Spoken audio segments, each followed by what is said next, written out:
আসসালামু আলাইকুম। সবাই কেমন আছেন? আশা করছি সকলে ভালো আছেন। তো আমার সামনে কিন্তু দেখতে পাচ্ছেন, আমার সামনে কিন্তু এই যে মরিচ গাছ রয়েছে এবং এখানে কিন্তু বেগুন গাছও আছে। তো দেখতে পাচ্ছেন বেগুন গাছে কিন্তু পাতা খেয়ে ফেলছে এবং কুকড়ে যাচ্ছে, এবং মরিচ গাছও কিন্তু সেম। এই যে দেখেন, মরিচ গাছও কিন্তু সেম। এই যে দেখেন, প্রচণ্ড পরিমাণ কিন্তু কুকড়ানো লেগে গেছে এই পুরো জমিতে।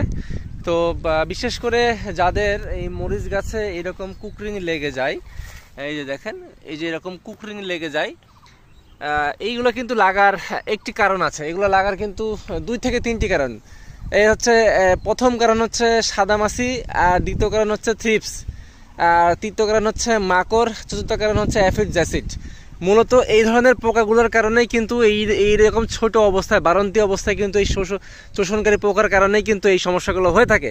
তো আপনাদেরকে এখন আমি 2-3টা ওষুধের নাম বলবো, যদি আপনারা পারেন সেগুলো ব্যবহার করবেন, অবশ্যই আপনাদের গাছে কিন্তু উন্নতি হওয়ার সম্ভাবনা 80% থাকবে। তো আপনারা হেকেম কোম্পানির ডাইমেনশন পাবেন, হেকেম কোম্পানির ডাইমেনশন, এটা কিন্তু আপনারা ব্যবহার করতে পারেন। এবং এই ক্ষেত্রে আপনারা যদি এটা না পান, তাহলে কিন্তু আপনারা বেনাপুর, আপনারা কিন্তু সেতু কোম্পানিরা আমদানি করে, এটা কিন্তু পদ্মা অয়েল, সেতু বা পদ্মা অয়েল, এদের কাছে পাবেন বেনাপুর, এটা কিন্তু আপনারা ব্যবহার করতে পারেন। এবং এর সঙ্গে কিন্তু অবশ্যই সাদা মাছির জন্য কিন্তু আপনাদেরকে ভালো মানের ফাঙ্গিসাইড ব্যবহার করতে, ভালো মানের কীটনাশক ব্যবহার করতে হবে। তো সেগুলো কিন্তু আপনারা পাবেন অবশ্যই।